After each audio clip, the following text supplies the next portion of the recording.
Assalamualaikum warahmatullahi wabarakatuh. Kami daripada Kumpulan 7 akan membentangkan serta menerangkan mengenai peranan Melaka dan Selatnya dalam pembentukan etika dan peradaban Melayu serta Islam. Assalamualaikum warahmatullahi wabarakatuh. Nama saya Muhammad Nur Faris bin Muhammad Nazri dan saya akan menerangkan mengenai bahagian pengenalan iaitu definisi etika dan peradaban. Etika dan peradaban merupakan suatu elemen penting dalam kehidupan setiap manusia tanpa mengira lapisan umur. Hal ini kerana apabila seseorang itu beretika dan beradab, sudah pasti dia akan dihormati dan dipandang tinggi oleh masyarakat luar. Konsep etika dan peradaban ini saling berkait rapat dengan agama dan kepercayaan kerana ia bermula daripada zaman kegemilangan Melaka dan dipengaruhi oleh pedagang luar yang datang ke Melaka pada ketika itu. Namun, apakah yang dimaksudkan dengan perkataan etika dan peradaban? Bagi definisi etika, perkataan ini berasal daripada perkataan Yunani iaitu ethos yang membawa maksud adat istiadat ataupun akhlak. Akhlak pula membawa maksud tingkah laku, tabiat, perangai ataupun budi pekerti seseorang individu itu. Konsep etika menurut Islam adalah dengan sentiasa melakukan kebaikan iaitu berlandaskan agama Islam serta hadis. Manusia juga haruslah tahu untuk membezakan sesuatu kebaikan dan keburukan serta memastikan setiap perbuatan mereka tidak terpesong daripada landasan Islam. Konsep etika ini turut dipengaruhi oleh banyak fahaman kerana banyaknya pedagang yang membawa fahaman masing-masing untuk menyebarkan agama mereka. Sebagai contoh, agama Hindu, Buddha dan terutama sekali agama Islam yang dibawa oleh pendeta dan para ilmuwan masing-masing. Namun, kesemuanya dapat disimpulkan kepada satu tujuan iaitu sentiasa menjaga tingkah laku dan melakukan kebaikan sesama manusia dan haiwan. Bagi definisi peradaban pula, perkataan peradaban adalah berasal daripada perkataan Arab yang bermaksud kesopanan dan budi bahasa. Konsep peradaban ini meliputi pelbagai aspek seperti kehidupan sosial, politik dan ekonomi. Namun, konsep peradaban yang berlandaskan agama ini telah wujud sejak lama dahulu. Hal ini demikian kerana sejak dari zaman kerajaan Melaka yang diperintahkan oleh para mesuara lagi, raja-raja telah menitahkan pendeta dan ahli agama untuk menulis serta mewujudkan kitab-kitab yang berkaitan dengan peradaban manusia mengikut fahaman masing-masing. Kerajaan Melaka dan agama Islam saling berkait rapat kerana zaman kegemilangan kerajaan Melaka telah menjadi titik penting di dalam sejarah Melayu dan penyebaran agama Islam. Peradaban serta agama Islam bermula ketika zaman kegemilangan kerajaan Melaka dan sewaktu itu telah merupakan salah satu pusat perdagangan yang sangat terkenal suatu ketika dahulu sehingga mampu menarik pedagang dari seluruh pelosok dunia seperti pedagang India, China dan terutama sekali pedagang Islam daripada Arab. Maka dengan cara itulah agama Islam mula tersebar secara meluas sehingga mempengaruhi pembentukan etika dan peradaban di Malaysia yang bermula dari kerajaan Melaka. Hal ini telah membuktikan bahawa peradaban manusia ini telah wujud sejak berkurun lamanya dan sentiasa berkembang dari zaman Islam Melaka dan sehingga ke hari ini, serta harus dijadikan pedoman dan ajaran kepada setiap lapisan masyarakat. Assalamualaikum warahmatullahi wabarakatuh. Nama saya Muhammad Syahrizwan bin Muhammad Zakiyuddin dan saya akan menerangkan tentang latar belakang Melaka. Menurut sejarah Melayu atau Sulalatus Salatin, penubuhan kerajaan Melaka bermula dari kisah pemerintah kerajaan Singapura lama yang bernama Paduka Seri Maharaja Parameswara yang telah melarikan diri ke pantai barat semenanjung Tanah Melayu setelah kerajaannya telah diserang dan jatuh ke tangan kerajaan Majapahit. Baginda telah melalui Sening Ujong yang merupakan nama lama bagi Sungai Ujong dan telah tiba di suatu perkampungan orang laut dari puak kaum Selatar yang terletak di Sungai Bertam. Penduduk di situ telah meminta para Meswara untuk menjadi raja mereka setelah mengambil kira beberapa faktor penting seperti muara Melaka yang dalam dan kedudukannya yang terlindung daripada tiupan angin monsun amat sesuai untuk dijadikan pelabuhan dan persinggahan kapal. Selain daripada itu, terdapat bukit yang boleh dijadikan petunjuk oleh pelayar yang ingin berlabuh serta boleh juga digunakan untuk mengawasi kapal yang keluar masuk dari Melaka.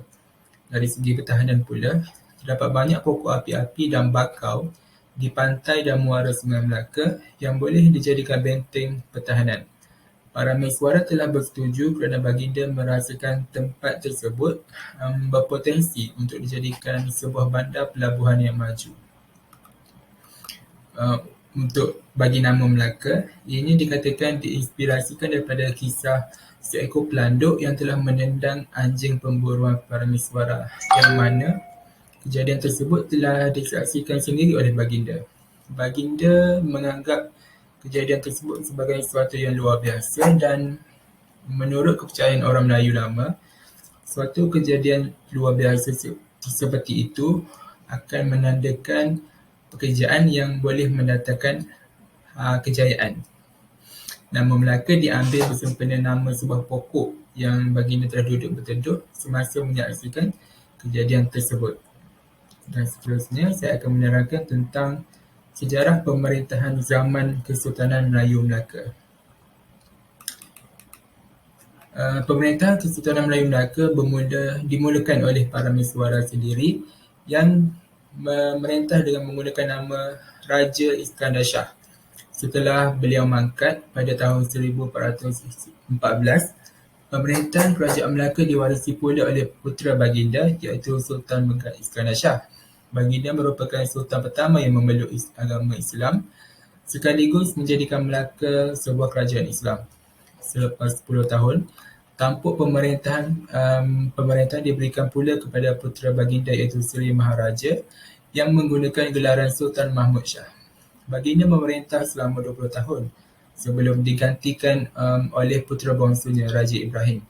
Pelantikan Raja Ibrahim tidak disenangi oleh pembesar Melaka pada ketika itu dan baginda telah dibunuh setelah 17 bulan memerintah. Baginda mendapat gelaran Sultan Abu Syahid oleh masyarakat Melaka. Seterusnya, tampuk pemerintahan Kesultanan Melayu Melaka diteruskan dengan pelantikan Raja Kasim yang juga merupakan saudara tiri kepada Raja Ibrahim pada tahun 1445. Baginda menggunakan gelaran Sultan Muzaffar Shah dan mula mengutuskan para agamawan ke seluruh kepulauan Melayu bagi menyampaikan dakwah serta ajaran Islam. Baginda juga mula meluaskan pengaruh Melaka di semenanjung tanah Melayu dan pantai timur Sumatera seperti Kampar dan Indiragiri. Usaha baginda bagaimanapun mula mendapat ancaman daripada kerajaan Siam pada ketika itu yang menganggap Melaka berada di bawah wilayah naungan Kedah dan juga merupakan di bawah jajahan Siam. Oleh itu, 2 serangan telah dilancarkan Siam untuk menakluk Melaka, namun keduanya berjaya dipatahkan oleh Tun Perak yang kemudiannya dikurniakan gelaran Bendahara Paduka Raja di atas jasa beliau.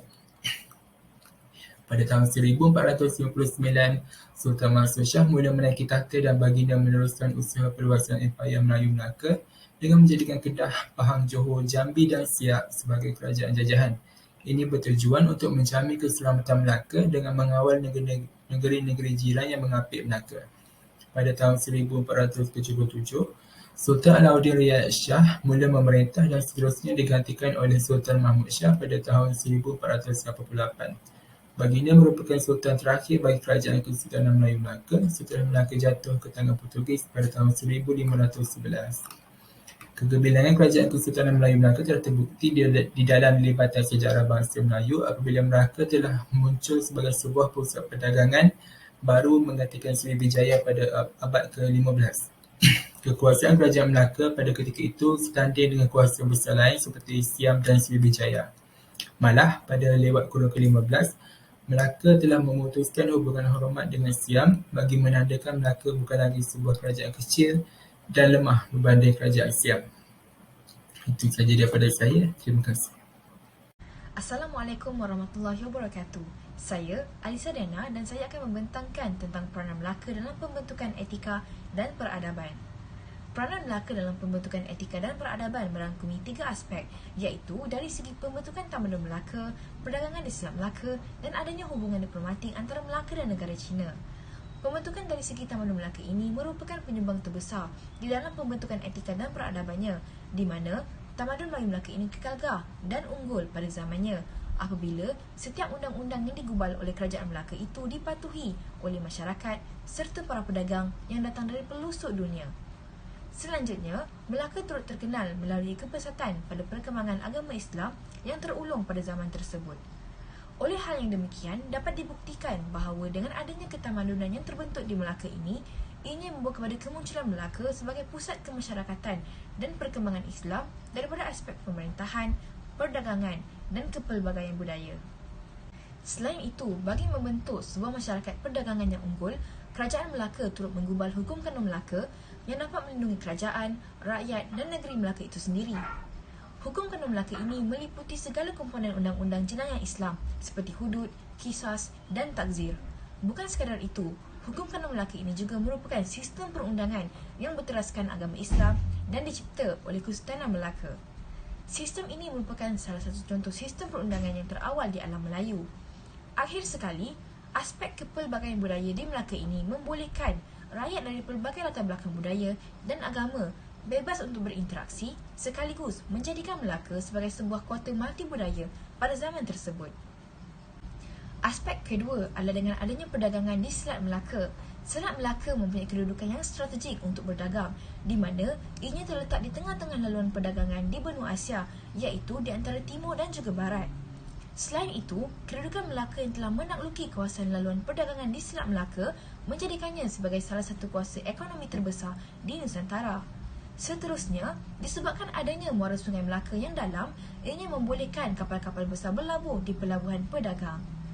Selanjutnya, pelabuhan entry port yang terbentuk di Melaka mampu membolehkannya untuk menguasai Selat Melaka, sekaligus mengatasi Samudra Pasai dan turut mengatasi Majapahit dari segi pengaruh politik. Kerajaan Melaka mampu untuk mengendalikan pelabuhannya melalui sistem dan pengurusan yang cekap. Buktinya, Kerajaan Melaka mempunyai sistem pelabuhan perkapalan, sistem cukai, kemudahan prasarana, kaedah perniagaan dan ketetapan mata wang yang digunakan untuk berjual beli. Oleh hal yang demikian, kekuatan politik yang dibawa oleh Melaka dapat dilihat sepenuhnya apabila Melaka turut berjaya menaklukki Jambi dan membolehkannya untuk menguasai Selat Melaka serta Kepulauan Riau Lingga yang turut menjadikan laluan perdagangan. Melaka turut menerima kunjungan dari India dan Gujarat di pantai sebelah barat dan turut dikunjungi oleh perahu layar pedagang dari negeri China. Perihal daripada ini terbukti bahawa peradaban dan etika dapat terbentuk melalui perdagangan apabila sekurang-kurangnya Selat Melaka mampu menampung 2,000 kapal dalam satu-satu masa di pelabuhannya. Hal ini sekaligus menjadikannya sebagai pelabuhan tumpuan daripada pelosok dunia dan mampu untuk membentuk prinsip moral serta sistem tahap perkembangan sosial dan kebudayaan bangsa di negeri Melaka tersebut. Aspek terakhir adalah dengan adanya hubungan diplomatik Melaka-China.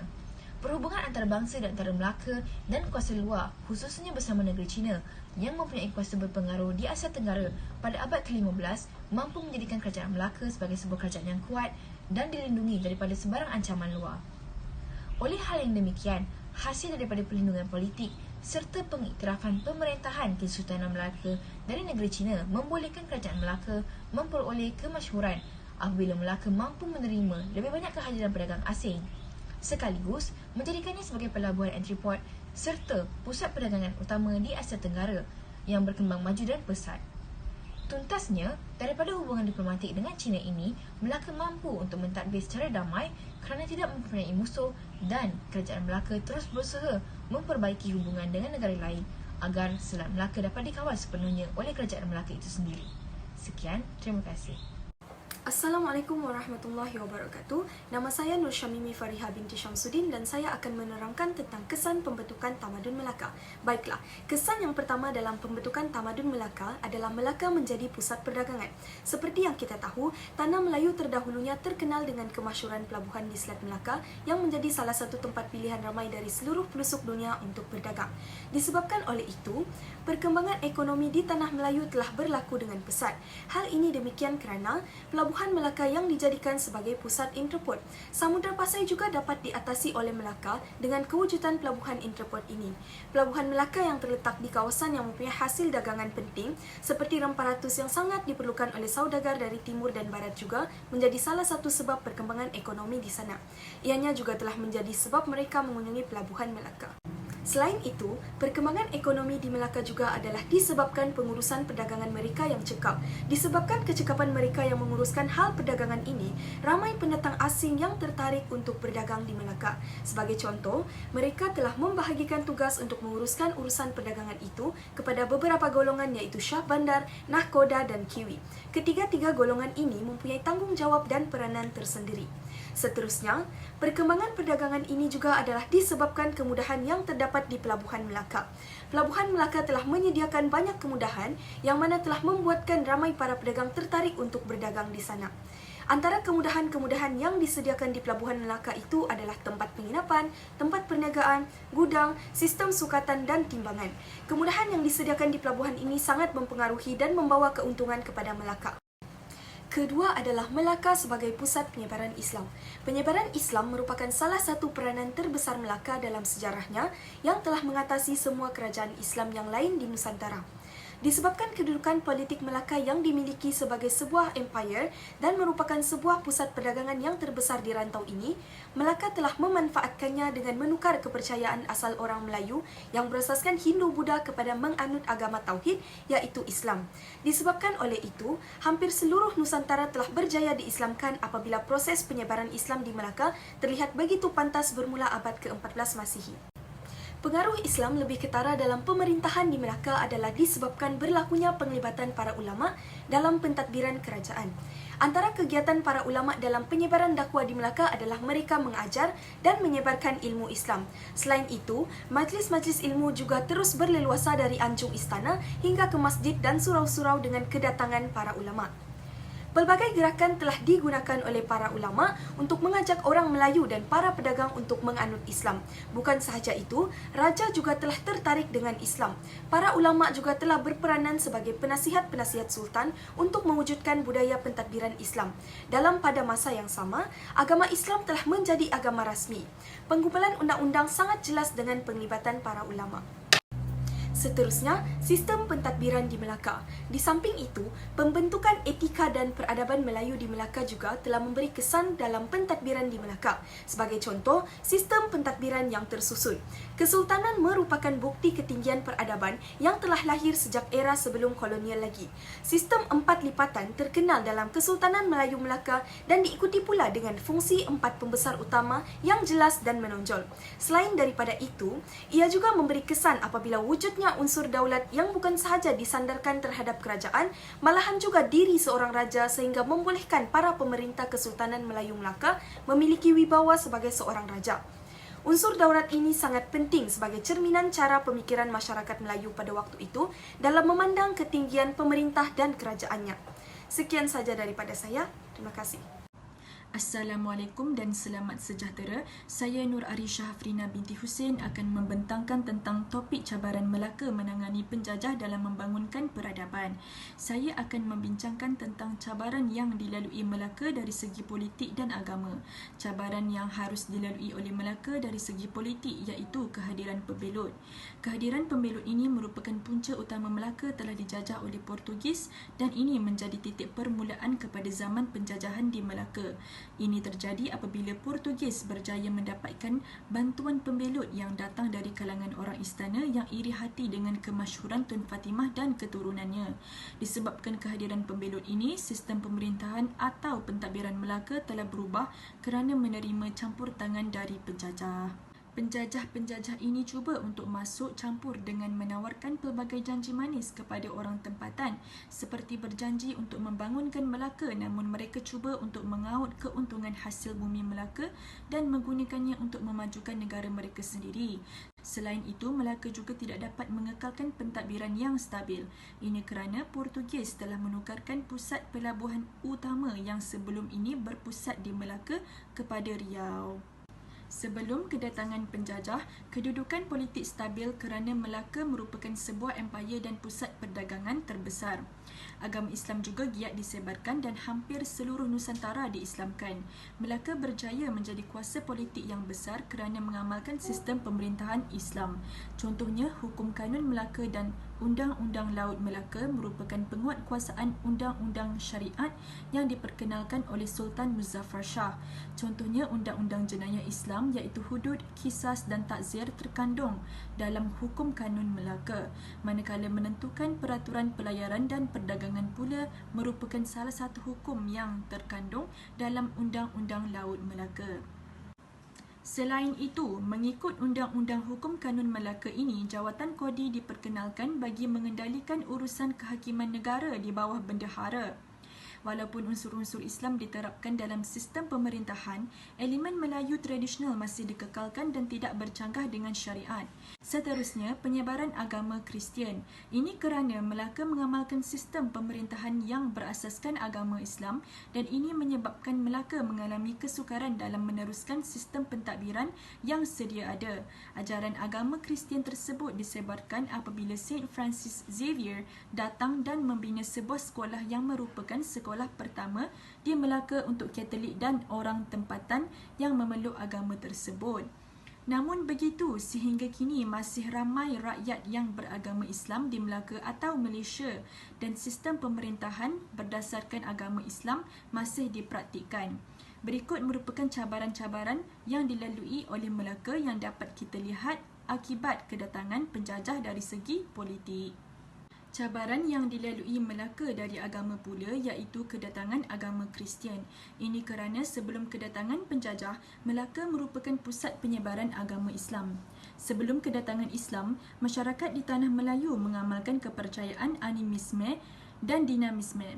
Kepercayaan ini merupakan kepercayaan yang meyakini kewujudan roh dan semangat dalam setiap unsur di alam semesta sama ada hidup ataupun mati. Agama Hindu dan Buddha juga disebarkan sebelum kedatangan Islam melalui hubungan diplomatik yang berlaku antara kerajaan-kerajaan Melayu dengan kerajaan China dan India. Penyebaran agama Islam dipercayai telah disebarkan oleh beberapa golongan seperti pedagang dan ulama tasawuf. Para ulama datang dari Perlak dan datang ke Melaka bagi menjadikan Melaka sebagai pusat penyebaran agama Islam. Antara kegiatan ulama iaitu mengajar dan menyebarkan ilmu. Kegiatan sebegini banyak diadakan di anjung istana, masjid dan surau. Golongan pemerintah juga terlibat dalam majlis agama. Golongan ulama juga banyak berdakwah kepada golongan pedagang yang beragama Hindu dan Buddha. Menggunakan kaedah dakwah bilhal iaitu dakwah yang berasaskan teladan dan akhlak yang baik, para ulama telah berjaya menarik minat raja dan rakyat jelata dalam memeluk agama Islam. Selain itu, kegiatan menyalin dan menterjemah kitab juga dilakukan di Melaka. Antara kitab yang diterjemah iaitu Dur Al-Manzum oleh Abu Ishaq. Seterusnya, sistem pentadbiran Melaka juga telah menerapkan elemen-elemen Islam seperti menggubalkan hukum kanun Melaka dan Undang-Undang Laut Melaka. Namun begitu, kedatangan Portugis ke Melaka telah menyukarkan proses penyebaran agama Islam dan menyebabkan proses penyebaran terbantut. Sebagai contoh, Saint Francis Xavier telah datang bagi mengembangkan ajaran Kristian di Timur. Sebuah sekolah juga telah didirikan di Melaka iaitu College St. Paul bagi orang Katolik. Kedatangan agama Kristian telah memaksa penyebaran agama Islam untuk berhenti dan Melaka tidak lagi menjadi pusat penyebaran agama Islam yang utama. Namun begitu, masih banyak kerajaan-kerajaan Islam yang lain yang masih menyebarkan agama Islam seperti Kerajaan Banten. Walaupun Melaka telah dijajah dan menerima pengaruh agama Kristian, agama Islam masih lagi wujud dan kini Melaka atau Malaysia masih mengamalkan agama Islam dan menjadikan agama Islam sebagai agama rasmi. Kesimpulannya, perbincangan berkaitan etika dan peradaban masyarakat Melayu Melaka dapat disimpulkan sebagai sesuatu yang sangat penting kepada setiap individu. Hal ini kerana apabila kurangnya nilai etika dan peradaban, ia akan mewujudkan banyak permasalahan. Oleh itu, etika dan peradaban adalah sesuatu yang harus dan patut ada di dalam diri setiap manusia agar dapat menjadi insan yang lebih baik. Akhir kata, nilai etika dan peradaban ini dapat melahirkan insan yang seimbang dari segi aspek jasmani, rohani dan juga emosi yang seharusnya dibentuk pada usia muda. Bak kata pepatah, melentur buluh biarlah dari rebungnya. Sekian, terima kasih.